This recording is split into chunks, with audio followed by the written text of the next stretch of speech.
मेरे प्यारे भाइयों बहनों, एक विचारधारा के आधार पर, एक सिद्धांत के आधार पर किसी एक सिद्धांत को लेकर बनी हुई पार्टी ही नहीं है। ये हमारा कांग्रेस का कार्यकर्ता किसी से नहीं डरता, एक इंच पीछे नहीं हटता और देश के लिए अपनी जान देने के लिए तैयार रहता है। मेरे जैसा इंसान जिसने लैपटॉप बांटे हों, लैपटॉप दे दिए हों 18 लाख। ये मैदान काफी बड़ा था, लेकिन बीएसपी के लिए ये मैदान काफी छोटा है। हमारे यहाँ का आदमी नाराज बहुत जल्दी हो जाता है, लेकिन नाराज होने के बाद 2 मिनट नहीं लगाता। उसके दिल में गहराई में झांक कर देखोगे तो हमारे देश का सबसे गरीब आदमी भी बहुत बड़ा दिल रखता है। होम मिनिस्ट्री हमारी हेडमास्टर है क्या? एलजी हमारे हेडमास्टर है क्या? हम बच्चे हैं क्या? उनकी क्लास में पढ़ते हैं क्या? 2022 में किसकी बनेगी सरकार, किसके सर होगा मुख्यमंत्री का ताज? दर्पण न्यूज लेकर आ रहा है अपना विशेष कार्यक्रम चुनाव चक्र। नमस्कार, मैं राजकुमार उप्पल चुनाव चक्र महासंग्राम 2022 में आपका स्वागत करता हूं और इस समय स्टूडियो में हमारे साथ मौजूद हैं विनीत अग्रवाल, जो उत्तर विधानसभा से निर्दलीय प्रत्याशी के रूप में खड़े हुए हैं और इनका चुनाव चिन्ह है टॉर्च। आइए इनसे बात करते हैं। सभी दलों को देख लिया, सभी प्रत्याशियों को देख लिया, लेकिन आज निर्दलीय प्रत्याशी हमारे बीच है। वो क्या मुद्दे लेकर आए हैं और किन मुद्दों को लेकर चुनाव मैदान में डटे हुए हैं, बात करते हैं। विनीत जी, आपका स्वागत है। सर नमस्ते। विनीत जी, आप निर्दलीय प्रत्याशी के रूप में खड़े हुए, क्या सोचकर आप निर्दलीय प्रत्याशी के रूप में आप खड़े हुए? मैं निर्दलीय प्रत्याशी के रूप में खड़ा हुआ हूँ आगरा से। मेरा पर्पज़ ये है कि मैं आगरा का संपूर्ण विकास कर सकूँ। बाकी जो पार्टियाँ होती हैं, उनकी जो पार्टी के प्रत्याशी होते हैं वो अपनी निष्ठा से बंधे होते हैं, इस कारणवश वो कार्य नहीं कर पाते हैं जो जनता को अपेक्षित होते हैं। मेरा ये मानना है कि मैं स्वतंत्र हूँ। मैं जिस काम को मैं जनता चाह रही है उस काम को मैं निष्पक्ष, और सड़कों पे भी अगर काम नहीं हो पा रहा तो सड़कों पे जाकर उनका आंदोलन करके भी मैं काम को कर सकूं। मैं इस पर्पज़ से खड़ा हुआ हूँ निर्दलीय। आगरा उत्तर से चूँकि काफ़ी संख्या में अग्रवाल समाज रहता है, लेकिन इस बार किसी भी प्रमुख पार्टी ने अग्रवाल समाज को तरजीह नहीं दी है, तो क्या इस वजह से कुछ जो नाराजगी भाजपा से है उसका कुछ फ़ायदा मिलेगा आपको? देखिए, ये निश्चित रूप से फ़ायदा तो मिलेगा, लेकिन मेरा जो मानना है कि हम सब समाज को साथ में लेके चलेंगे। पर्टिकुलर ऐसा नहीं है कि मैं अग्रवाल समाज को, गुप्तास को, पंजाबी या सिंधी इनको देखूं और क्या इनसे अपेक्षित करूं कि मैं आपका मुझे वोट चाहिए। मुझे आप सभी का वोट चाहिए जिससे मैं जीत सकूं। तो आप जनता के बीच जा रहे हैं, कैसा जन समर्थन मिल रहा है आपको? किस तरह से लोग आपको पसंद कर रहे हैं, क्या कहना है उनका? मैं जनता के बीच में जो मेरे मुद्दे हैं उनको लेके जा रहा हूं, तो जनता इस चीज़ में बहुत ही शानदार मेरे को रिस्पॉन्स दे रही है, और वो ये चाहती भी है कि जिन मुद्दों के लिए जनता आज सालों से लड़ रही है वही उनके मुद्दे में उनके बीच में जनता के बीच में लेके खड़ा हुआ हूँ। मुद्दे तो आगरा के बहुत सारे हैं, 15-20 सालों से चले आ रहे हैं, बल्कि और भी उससे पहले के लिए सर खंडपीठ न्यायालय की मांग तो 50 सालों से भी अधिक से ये मांग चली आ रही है। इसके अलावा आपने एयरपोर्ट की बात कर रहे हैं, बैराज की बात कर रहे हैं, तो ये सब बहुत बड़े बड़े काम हैं जिसे शायद आपको पता होगा कि भाजपा की सरकार रही, सपा की रही, बसपा की रही, उन सरकारों में भी ये मांग उठती रही, लेकिन उनके जनप्रतिनिधि और सरकारें होने के बावजूद भी आगरा में काम नहीं हो पाए। तो आप अकेला चना कैसे फाड़ फोड़ लेगा? देखिए, ये जो आगरा बैराज का मामला है और एयरपोर्ट का मामला है और हाई कोर्ट खंडपीठ आयोग उसका खंडपीठ का मामला है, इन तीनों विंगों को जो मेन लीडर हैं उनको मैं साथ लेके चल रहा हूँ। हाई कोर्ट खंडपीठ के जो मेन जो काम देख रहे हैं, श्री दुर्ग विजय भैया जी से मेरी बात हो चुकी है, और जो एयरपोर्ट का काम देख रहे हैं उन श्री अनिल शर्मा जी से मेरी बात हो चुकी है, और जो बैराज का काम देख रहे हैं जल अधिकार के श्री अवधेश उपाध्याय जी से मेरी बात हो चुकी है। तो उन तीनों का सपोर्ट मेरे को पूरा मिल रहा है, और भविष्य में मैं ये आपको निश्चित आपको आश्वासन देता हूँ, और इसके लिए मैं कटिबद्ध हूँ कि तीनों विंग मिलकर मैं आगरा से दिल्ली तक के लिए एक पैदल मार्च आयोजन करूँगा, जिससे कि दिल्ली सेंट्रल को एक कानून में जू करे, मतलब हो, जिससे कि वो हमारा काम कर सके। आप लोगों के बीच जा रहे हैं, क्या उनको आप कहते हैं कि आप मुझे वोट दीजिए तो मैं क्या करूंगा? किस तरह से आप लोगों को कन्विंस कर रहे हैं? देखिए, मैं एक स्वतंत्र प्रत्याशी के रूप में जा रहा हूँ। मेरा बस कि उनसे ये कहने का हक है कि आप उनको वोट दीजिए और आपकी जितनी भी समस्याएं, आपकी जितनी भी समस्या प्रॉब्लम है, चाहे बैराज की हो, चाहे हाई कोर्ट की हो, एयरपोर्ट की हो, इन चीज़ों के लिए मैं आपके संग हमेशा रहूँगा। तो आप जिस तरह से लोगों के बीच में जा रहे हैं, किस तरह का उनका समर्थन है, उनका क्या कहना है कि हम आपको वोट करें, क्यों करें? अभी मैं आपको पहले ही बता चुका हूँ कि एक निष्पक्ष स्वतंत्र हूँ मैं आपके लिए लड़ूंगा। इसी बेस पे वो कह रहे हैं कि चलिए ठीक है, हमने काफ़ी पार्टियों को देख लिया है, अब की बार आपको भी आजमा लेते हैं। इस भरोसे से मैं चल रहा हूँ सर। अगर प्रमुख दलों की बात की जाए, भाजपा, सपा, बसपा, तो इसमें जो प्रत्याशी खड़े किए जाते हैं या तो वो बाहुबली होते हैं या कुछ अपराधी होते हैं उनमें, और बहुत सारे ऐसे भी हैं जो धनाढ्य हैं। तो आप उनसे कैसे मुकाबला कर पाएंगे, क्योंकि ना तो आप बाहुबली हैं, ना ही आप अपराधी हैं, और मुझे लगता है कि ना ही आप इतने धनाढ्य हैं। तो किस तरह से उन मगरमच्छों का मुकाबला कर पाएंगे? जी, आपने बिल्कुल सही कहा। ये तीनों चीज़ें मेरे पास नहीं है, लेकिन मेरे पास एक सच्चाई है जो जनता के बीच मुझे ले गई है, और सच्चाई ये है कि मैं विकास जरूर करूंगा। चलिए, आपका विकास का जो सपना है जरूर पूरा हो, हम ये चाहते हैं। इसके अलावा और आप क्या कहना चाहेंगे, क्योंकि क्षेत्र में भी काफ़ी जन समस्याएं होती हैं, पानी, जल, सीवर, सड़क वगैरह की, उसके लिए आप किस तरह का प्रयास करेंगे? अगर ये जो समस्याएं होती हैं, इनसे संबंधित जितने भी अधिकारी हैं उनके पास हम जाके जनता की जो समस्या उनका निवारण करेंगे। अगर आप अधिकारी आपकी नहीं सुनते हैं, वो तो कहते हैं साहब आपकी हम क्यों सुने, तो फिर आप क्या करते हैं? आपका नेक्स्ट स्टेप क्या रहेगा?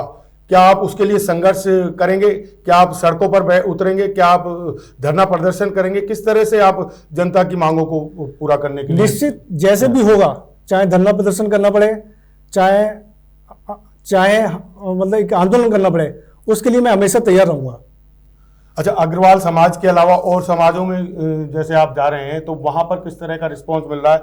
जिस तरह से और प्रत्याशी भी अब डोर टू डोर जाके कन्वेंस कर रहे हैं, तो किस तरह का उनका रिस्पांस है आपके प्रति? क्योंकि आप निर्दलीय प्रत्याशी हैं, तो और आपके साथ इतनी भीड़ भाड़ भी नहीं चलती है, तो किस तरह से आप उनको वो करते हैं कि आप निर्दलीय प्रत्याशी को चुने, मैं आपके काम आऊँगा?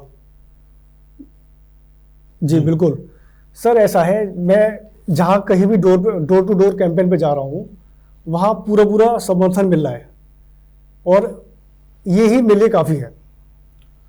बहुत अच्छा, हमारी बिल्कुल शुभकामनाएं, आप जीत दर्ज करें। और चूंकि सभी दलों के प्रत्याशियों को देख लिया है जनता ने, एक बार जब वो वोट मांगने जाते हैं उसके बाद 5 साल तक वो शक्ल नहीं दिखाते जनता को, तो आप जनता के बीच रहेंगे उनकी सेवा में हर समय? निश्चित, मैं 24 घंटे जनता की सेवा के लिए तैयार रहूंगा। और क्या कहना चाहते हैं आप अपने क्षेत्र की जनता से कि आपको वोट करें, क्या कहना चाहेंगे? देखिए, जो 3 मुद्दे थे, बैराज के, एयरपोर्ट के और हाई कोर्ट के, इनके अलावा भी और भी अगर को चीज़ें चाहिए, वो है एम्स हॉस्पिटल, जैसे दिल्ली में है वैसे ही एक आगरा में भी बने, जिससे जो दूर दराज के और गरीब तबके के लोग वाग आते हैं उनको एक निश्चित तौर पे बढ़िया इलाज मिल सके। सेकेंडली, एक स्टेडियम आगरा में होना चाहिए, जिससे जो प्रतिभावान खिलाड़ी हैं वो जो हमारे पलायन कर जाते हैं और जो अपना भविष्य चाहते हुए भी उस चीज़ को नहीं कर पाते हैं आगे बढ़ने के लिए, वो एक निश्चित स्थान मिलेगा तो वो काम कर सकें। और जी, आपकी मांगे बहुत बड़ी बड़ी हैं। जिस तरह से आप हाई कोर्ट बेंच की मांग कर रहे हैं, अंबेडकर यूनिवर्सिटी का सत्र नियमित करने की बात हो, या आगरा में स्थापित उद्योगों की प्रगति के लिए काम की बात हो, या एम्स हॉस्पिटल की स्थापना की बात हो, स्टेडियम की बात हो, एयरपोर्ट की बात हो, बैराज की बात हो, तो ये सब बड़ी बड़ी मांगे हैं। इन मांगों को यदि आप पूरा नहीं कर पाए तब आप क्या करेंगे? देखिए, मैंने इस चीज़ में अपने एक घोषणा पत्र में ये लिखा हुआ है निश्चित तौर पे कि मैं विधायक बन जाता हूं, और इन कार्यों को अगर मैं नहीं करवा पाता हूं तो 2 साल के अंदर मैं त्यागपत्र दे दूंगा, और इसके बाद फौरन मैं आगरा से दिल्ली पैदल मार्च इन कार्यों के लिए जाऊंगा। बहुत अच्छी बात है आपकी। फिलहाल मैं ये जानना चाहता हूं कि आपका मुकाबला किससे, आप क्या मानते हैं कि, क्योंकि जब 2 लोग मैदान में खड़े होते हैं तो एक जीतता है, आप किससे मुकाबला मानते हैं कि, और बहुत सारे प्रत्याशी किससे आप? निश्चित तौर पे बीजेपी से मेरा मुकाबला है। बीजेपी से मुकाबला है। बीजेपी का एक बहुत बड़ा वैश्य वोट बैंक जो कमला नगर बल्केश्वर क्षेत्र में है, जिसकी वजह से बीजेपी लगातार कई सालों से जीतती आ रही है वहां से कैंडिडेट। तो आप कैसे मानते हैं कि जनता आपकी बात का विश्वास करेगी? देखिए, मैं मानता हूं कि जो बीजेपी 89 की जो सीट्स है वो काफ़ी सालों से बीजेपी के पास है, लेकिन अगर आप देखा जाए तो जो मैं आपको अभी सारी समस्याएं जो जनता के बीच में है उनका निदान अभी तक नहीं हो पाया है। आप भी जानते हैं कि आज हमारे सामने माननीय ये एसपी बघेल जी विधि मंत्रालय के मंत्री हैं, लेकिन उनके बावजूद भी हमारे पास हाईकोर्ट बेंच नहीं है। तो इससे बड़ा और क्या कारण मैं आपको दूं जिससे कि ये काम जो विधि मंत्रालय के मंत्री होने के बावजूद भी आगरा में ऐसी हाईकोर्ट व्यवस्था नहीं बन पा रही है। तो मैं ये चाहता हूं कि मैं खुद बनूंगा और इस चीज़ के लिए आगे आऊँगा। चलिए, आपका लक्ष्य बहुत बड़े बड़े हैं और हम चाहते हैं कि आप जल्दी से इन लक्ष्यों को प्राप्त करें और जीत दर्ज करें। कुछ और जो हमारे आप मतदाताओं को कहना चाहेंगे, आप अपने मतदाताओं को, जनता को कहना चाहेंगे? देखिए, इसके अलावा एक चीज़ और मेरे दिमाग में है, वो है पुलिस प्रशासन के लिए आवाज़ उठाना। जी, पुलिस प्रशासन की आवाज़ का मतलब ये है कि मैं जैसे और क्षेत्रों में जो साप्ताहिक छुट्टी रहती है उन छुट्टियों में पुलिस प्रशासन की भी मतलब एक साप्ताहिक छुट्टी हो, जिससे वो अपने घर परिवारों को देख सकें, ढंग से उनके बीच में जा सके, रह सकें। इसका फ़ायदा ये होगा जब वो एक दिन अपने परिवार के संग बिता के आएंगे, अपने परिवार के संग अपना टाइम बिताएंगे, तो अगले दिन वो फ्रेश मूड से जनता के बीच में जनता के कार्यों को ढंग से कर सकेंगे, और देखेंगे वो।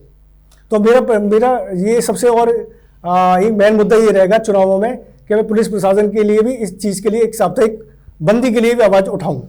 आप जब जनसंपर्क के लिए निकलते हैं तो क्या आपके साथ और कार्यकर्ता भी होते हैं और लोग भी होते हैं? अभी जो गाइडलाइन थी आयोग की उसमें 5 ही चल रहे थे, तो अभी तक 5 चल रहे थे। अब आगे जैसी भी गाइडलाइन आएगी मैं उस हिसाब से फॉलो करूँगा। जिस तरह से चुनाव में बहुत सारा धन खर्च होता है, तो पैसे के लिए किस तरह से आप अरेंज कर रहे हैं और किस तरह से ये सब? देखिए, अगर मेरी नज़रिए से देखा जाए तो इस बार का जो चुनाव है बहुत ही सस्ता और टिकाऊ है, क्योंकि इसमें आयोग द्वारा ना कोई शोर शराबा है, ना कोई पैसे का जोर है। इसमें केवल कैंपेन पे जोर दिया जा रहा है, जिससे अपने प्रत्याशी डोर टू डोर कैंपेन कर सके। तो मेरे हिसाब से सबसे सुलभ और सस्ता ये आपका जरिया है मतदाताओं को पहुंचने का। तो मुझे ऐसा नहीं लगता है कि ज़्यादा खर्चीला है मेरे लिए। चलिए, हमारी शुभकामनाएं आपके साथ हैं। तो ये थे विनीत अग्रवाल, जिन्होंने बताया कि उत्तर विधानसभा में वो इतने बड़े बड़े लक्ष्य लेकर उतरे हैं और यदि वो उन लक्ष्यों को पूरा नहीं कर पाए तो 2 साल के अंदर वो अपना त्याग पत्र दे करके वापस बैक हो जाएंगे। तो हमारी शुभकामनाएं हैं कि आप जीतें और लोगों के काम कराएं, क्योंकि अभी तक जितने भी जनप्रतिनिधि हुए हैं उन्होंने केवल जनता को धोखा दिया है, चाहे वो सपा हो, बसपा हो या फिर भाजपा हो। उनकी सरकारें भी रही, लेकिन उसके बावजूद भी आगरा के हाथ खाली रहे। 9 के 9 विधायक, 2 के 2 सांसद और भी पूरा नगर निगम सब कुछ भाजपा का रहा इस बार भी। लेकिन इसके बावजूद भी आगरा में जो लंबित समस्याएं थी वो आज तक बनी हुई हैं। आप हमारे स्टूडियो में आए, बहुत बहुत धन्यवाद। नमस्ते सर। मेरे प्यारे भाइयों बहनों, एक विचारधारा के आधार पर, एक सिद्धांत के आधार पर किसी एक सिद्धांत को लेकर बनी हुई पार्टी ही नहीं है। ये हमारा कांग्रेस का कार्यकर्ता किसी से नहीं डरता, 1 इंच पीछे नहीं हटता और देश के लिए अपनी जान देने के लिए तैयार रहता है। मेरे जैसा इंसान जिसने लैपटॉप बांटे हों, लैपटॉप दे दिए हों 18 लाख। ये मैदान काफी बड़ा था, लेकिन बीएसपी के लिए ये मैदान काफी छोटा है। हमारे यहाँ का आदमी नाराज बहुत जल्दी हो जाता है, लेकिन नाराज होने के बाद 2 मिनट नहीं लगाता। उसकी दिल में गहराई में झांक कर देखोगे तो हमारे देश का सबसे गरीब आदमी भी बहुत बड़ा दिल रखता है। होम मिनिस्ट्री हमारी हेडमास्टर है क्या? एलजी हमारे हेडमास्टर है क्या? हम बच्चे हैं क्या? उनकी क्लास में पढ़ते हैं क्या? 2022 में किसकी बनेगी सरकार? किसके सर होगा मुख्यमंत्री का ताज? दर्पण न्यूज लेकर आ रहा है अपना विशेष कार्यक्रम चुनाव चक्र।